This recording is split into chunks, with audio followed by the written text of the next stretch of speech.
అదే RTV app వార్తల్ని క్షణాల్లో చదివే అవకాశం ఉంటుంది. ఒక న్యూస్ పేపర్, ఒక టెలివిజన్ ఛానల్ మీ చేతుల్లో ఎప్పుడు ఉంటాయి. జాతీయ స్థాయిలో 195 మందిని అనౌన్స్ చేశారు. తెలంగాణ రాష్ట్రంలో 9 మందిని అనౌన్స్ చేశారు. చాలా సంతోషం. ఇలా కేంద్ర నాయకత్వం ఒక విశ్వాస నమ్మకంతో మన కరీంనగర్ పార్లమెంట్ అభ్యర్థిగా రెండోసారి ప్రకటించడం సంతోషంగా ఉంది. కార్యకర్తలందరూ కూడా కష్టపడి పనిచేయడానికి సిద్ధంగా ఉన్నారు. ప్రజల ఆశీర్వాదంతో భారీ మెజార్టీతో గెలిచి తిరిగి నరేంద్ర మోడీ గారిని ప్రధానమంత్రి చేసేటువంటి ప్రయత్నంలో మేము కూడా భాగస్వామ్యం అయ్యడం చాలా సంతోషంగా ఉంది. భారతీయ జనతా పార్టీని నిలువరించడమే మా పని, మోడీని ప్రైమ్ మినిస్టర్ కానీయమని చెప్పి అసదుద్దీన్ ఓవైసీ స్టేట్మెంట్ ఇవ్వడం జరిగింది. వాళ్ళ పార్టీ ఆవిర్భావ దినోత్సవం. ఎవరు ప్రధానమంత్రి చేస్తారు? కాంగ్రెస్ పార్టీ ప్రధానమంత్రి అభ్యర్థి ఎవరు? ఇది దేశ ప్రధాని నిర్ణయించే ఎన్నికలు. ప్రధాన అభ్యర్థి లేడు వాళ్ళకు. ఇప్పుడు వాళ్ళు కాంగ్రెస్ పార్టీలు ఎక్కడన్నా మా ప్రధానమంత్రి అభ్యర్థి ఫలానా వ్యక్తి అని చెప్పుకుని తిరిగే పరిస్థితి ఉందా? ప్రకటించమని రాహుల్ గాంధీ ప్రధాన, సోనియా గాంధీ గారి ప్రధాన చెప్పండి. ప్రధానమంత్రి లేనటువంటి అభ్యర్థి లేనటువంటి పార్టీ కాంగ్రెస్ పార్టీ. ఆ పార్టీ ఐఎన్డీఏ ఉంటుందా, చీల్తుందా? ఇప్పటికే సగం మీకు మమతా గారు వేరు, నితీష్ గారు వేరు, అందరు వేరు. కాబట్టి ఇప్పుడు ఈయన వాళ్ళ సంగతి వచ్చాడు. ఎవరు ఓవైసీ అనే వ్యక్తి సంగతి వచ్చాడు. తెలంగాణ రాష్ట్రంలో కాంగ్రెస్ పార్టీ అధికారం ఉంది కదా, గోడ మీద కూర్చుంటారు, అటు అధికారంలో అడుగుస్తారు. మొదదాకా ఫస్ట్ బీఆర్ఎస్తో అంటగాగినారు. కాంగ్రెస్ పార్టీ అధికారంగానే మళ్ళీ జంప్. ఏంటంటే ఓవైసీ అనే వాళ్ళ కుటుంబం వ్యాపారాలు, వాళ్ళ రాజకీయం జరుపుకోవడానికి, వాళ్ళకన్నా అరాచకాలు చేయడానికి, పోలీస్ సపోర్ట్ ఉండడానికి, అవన్నీ ముందు అంటే రాష్ట్రంలో అధికారంలో ఏ పార్టీ ఉంటే ఆ పార్టీకి కొమ్ముగాసేటువంటి ప్రయత్నమే ఓవైసీ యొక్క వాళ్ళ చరిత్ర. వాళ్ళ వల్ల ఓల్డ్ సిటీకి ఒక పైసా న్యాయం జరిగింది లేదు, ఓల్డ్ సిటీ అభివృద్ధి జరిగింది లేదు, అక్కడ ముస్లిం సమాజం కూడా న్యాయం జరిగిందంటే అది కూడా లేదు. కాబట్టి ఓవైసీ ఆయన ఎవరిని ప్రధానమంత్రి చేస్తాడో ఫస్ట్ చెప్పాలి. ఇప్పుడు నరేంద్ర మోడీ గారిని ప్రధానమంత్రి చేద్దాం మీరు అంటున్నారు. ఎవరిని చేస్తారో చెప్పాలి కదా, ఎందుకు చెప్తలేరు? ఎవరు లేరు. ఇప్పుడు దేశ ప్రధాని కూడా ఆశ్చర్యం వ్యక్తం చేస్తారు. దేశ ప్రధాని నరేంద్ర మోడీ అని వాళ్ళ మైండ్లో ఫిక్స్ అయిపోయింది. ఇంకో వ్యక్తిని దేశ ప్రధానిగా ఊహించుకునే స్థితిలో దేశ ప్రజలు లేరు. ఆదిలాబాద్ లో అలాగే సంగారెడ్డిలో ప్రైమ్ మినిస్టర్ నరేంద్ర మోడీ గారి సభలకు సంబంధించి ఎన్నికల శంఖారావం, ఎన్నికల ప్రచారాన్ని ప్రారంభించినట్టుగా ఒక చూసుకోవచ్చా ఈ వాతావరణాన్ని? లేదా వాళ్ళు అభివృద్ధి కార్యక్రమాన్ని ప్రారంభించడం మాత్రం వస్తున్నారు. ఆ సందర్భంగా కార్యకర్తలు వస్తున్నారు. ఎన్నికల దానికి దీనికి సంబంధం లేదు. అభివృద్ధి కార్యక్రమాల కోసం వారు వస్తా ఉన్నారు. సో బెంగళూరులో బాంబ్ బ్లాస్ట్ అయింది ఒక కేఫ్ లో. ఎట్లా చూడొచ్చు అక్కడ ఉన్నటువంటి గవర్నమెంట్ కావచ్చు, పరిణామాల తర్వాత జరిగిన పరిణామాలు? కాంగ్రెస్, భారతీయ జనతా పార్టీ ఇతర రాష్ట్రాల్లో ఇంటెలిజెన్స్ వ్యవస్థను పూర్తిగా నిర్వీర్యం చేస్తారు. ఒక నిక్కచ్చిగల అధికారులు ఉన్నప్పుడు కూడా వాళ్ళు ఇచ్చేటువంటి రిపోర్ట్ను ప్రభుత్వాలు సీరియస్ తీసుకోవు. ఎవరిని ఫేక్ రిపోర్ట్స్ అన్ని కొట్టేసే పరిస్థితి ఉంటుంది. భారతీయ జనతా పార్టీ రాష్ట్రాల్లో ఇంటెలిజెన్స్ వ్యవస్థ కానీ పోలీసులకు అధికారిస్తారు. మతపరంగా టెర్రరిజాన్ని కానీ ఉగ్రవాదాన్ని మతపరంగా చూడం మేము. కానీ బీజేపీ ఇతర పార్టీలు, చాలా పార్టీలు కూడా టెర్రరిజాన్ని వీటిని కూడా ఒక మతం కోణంతో చూస్తారు. కాబట్టి వాళ్ళు షెల్టర్ ప్లేస్గా మార్చుకుంటారు. బీజేపీ రాష్ట్రాలు ఎక్కడో షెల్టర్ ప్లేస్ ఉండయి. బీజేపీ ఇతర పార్టీలు ఎక్కడైతే ఉన్నాయో ఆ ప్రాంతాల్లో, ఆ రాష్ట్రాలను షెల్టర్ ప్లేస్గా తీసుకొని ఇటువంటి అలజడి సృష్టించి దేశంలో ఒక శాంతి భద్రత సమస్య సృష్టించే ప్రయత్నం చేసుకోవడానికి వీటిని వేదికలుగా వాడతారు. ఎందుకంటే వీళ్ళు కఠినంగా వివరించారు కాబట్టి. బీజేపీ పాలిత రాష్ట్రాలు ఎందుకు జరిగాయి? కర్ణాటకలో మొదటిదాకా బీజేపీ ప్రభుత్వం ఉంది, ఎందుకు జరగలేదు?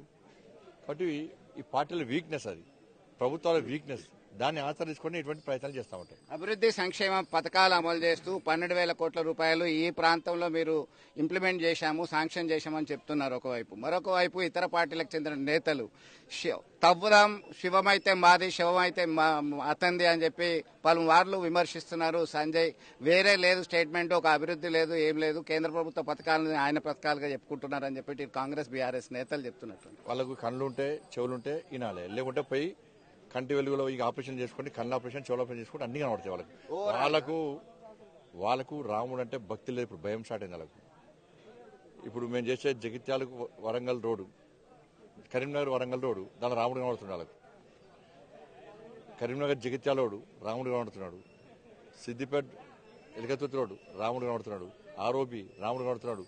గ్రామీణ సడక్ రోడ్ల రాముడు కనబడుతున్నాడు.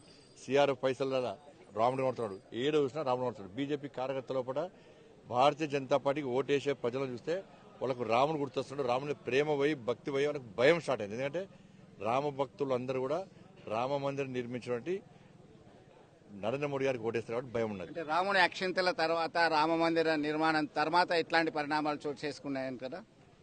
రామ మందిరం నిర్మించక ముందు కూడా దేశానికి ప్రధానమంత్రి ఎవరంటే నరేంద్ర మోడీ ముచ్చటగా 3సారి గ్యారంటీ అవుతారు. ఎందుకంటే ఈ దేశాన్ని రక్షించింది, ఈ దేశాన్ని అభివృద్ధి చేసింది, ఈ దేశంలో పేదవాళ్ళకి సంక్షేమ పథకాలు ఇచ్చింది నరేంద్ర మోడీ గారు. కాబట్టి నరేంద్ర మోడీ గారు ప్రధానమంత్రిగా లేని దేశాన్ని ప్రజలు ఊహించుకోలేని స్థితిలో లేరు. కాబట్టి మళ్ళీ ఎట్టి వల్ల నరేంద్ర మోడీ గారు ముచ్చటగా 3సారి భారీ మెజార్టీతో 370 సీట్లకు పైగా సీట్లు సాధించి బీజేపీ ప్రభుత్వం ఏర్పడబోతున్నారు. కరీంనగర్ లోక్సభ సభ్యులకు మీరు ఏం మెసేజ్ ఇవ్వబోతున్నారు? ఎందుకంటే అఫీషియల్ గా మీరు గతంలో అనేక యాత్రలు చేపట్టడం జరిగింది ఒక రాష్ట్ర అధ్యక్షుని హోదాలో. ఇప్పుడు బీజేపీ జాతీయ ప్రధాన కార్యదర్శి, ఎంపీగా కూడా అనేక యాత్రలు చేస్తున్నారు. తాజాగా ప్రజాహిత యాత్రలో ఉన్నారు. గతంలో మొన్నటి వరకు విజయ సంకల్ప యాత్ర చేశారు. ఇవన్నీ నేపథ్యంలో అఫీషియల్ అనౌన్స్మెంట్ బండి సంజయ్ కరీంనగర్ లోక్సభ అభ్యర్థి అని చెప్పేసి అధిష్టానం ప్రకటించింది. ప్రకటించిన తర్వాత లోక్సభలో ప్రజలకి, ఓటర్లకు మీరు ఇచ్చే మెసేజ్ ఏంటి? ఈ దేశాన్ని రక్షించే వ్యక్తి, ఈ దేశ ప్రజల గురించి ఆలోచించే వ్యక్తి, ఈ దేశ ప్రజలు నిరంతరం కాపాడే వ్యక్తి, కంటికి రెప్పలా కాపాడే వ్యక్తి నరేంద్ర మోడీ గారు తిరిగి ప్రధానమంత్రిగా కావాలంటే నరేంద్ర మోడీ గారికి ఇవాళ మీరు నాకు ఓటేస్తే నేను పోయి నరేంద్ర మోడీ గారిని ప్రధానమంత్రి చేయడానికి ఓటేసేటువంటి అవకాశం ఉంది. వేరే పార్టీలకు ఓటేస్తే వాళ్ళు ప్రధానమంత్రి అభ్యర్థి లేడు. ఆ ప్రభుత్వ ఆ పార్టీలు దేశంలో అధికారానికి వచ్చేటువంటి అవకాశాలు లేవు. నరేంద్ర మోడీ గారు ప్రధానమంత్రి అయిన తర్వాత ఈ తెలంగాణ రాష్ట్ర అభివృద్ధికి దాదాపు 10 లక్షల కోట్ల రూపాయలకు పైగా అభివృద్ధి నిధులు వెచ్చించడం జరిగింది. కరీంనగర్ పార్లమెంట్ నియోజకవర్గానికి ఇవాళ సంక్షేమ పథకాలు కాకుండా ఇవాళ 12,000 కోట్ల రూపాయలకు పైగా నిధులు ఇవ్వడం జరిగింది. గ్రామాన ఇవాళ అభివృద్ధి చేసిన ప్రయత్నం చేశారు. ఇవాళ గ్రామాల అభివృద్ధి కూడా నిధులు కూడా కేంద్ర ప్రభుత్వం ఇచ్చింది. ఇవాళ రైస్ కానీ, వ్యాక్సిన్ కానీ ఇట్లా అనేక సంక్షేమ పథకాలను నరేంద్ర మోడీ ప్రభుత్వం ఇచ్చింది. అటువంటి నరేంద్ర మోడీ ప్రభుత్వం ఢిల్లీలో ఏర్పడకుంటే ఈ సంక్షేమ పథకాలు అవుతాయి, అభివృద్ధి అవుతుంది.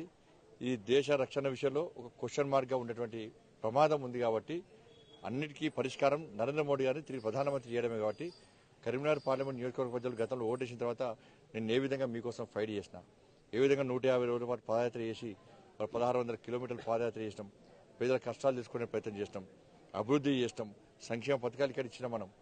కాబట్టి ఇవన్నీ విషయాలు ఆలోచించి ఇవాళ మీకోసం కొట్లాడితే దాదాపు 100 కేసుల మీద 2 సార్లు జైలుకోవడం జరిగింది. కాబట్టి ఈ దేశంలో ఏ ఎంపీ కూడా 2 సార్లు జైలుకోలే. దేశంలో ఏ ఎంపీ మీద 100 కేసులు లేవు. దేశంలో ఏ ఎంపీ కూడా 150 రోజుల పాటు పాదయాత్ర చేయలే, 1600 కిలోమీటర్ల పాదయాత్ర చేయలే. కాబట్టి ఇక్కడ గత ప్రభుత్వం యొక్క అవినీతి అరాచకాలకు, కుటుంబాలకు వ్యతిరేకంగా ఏ విధంగా ఫైట్ చేసినో తెలుసు.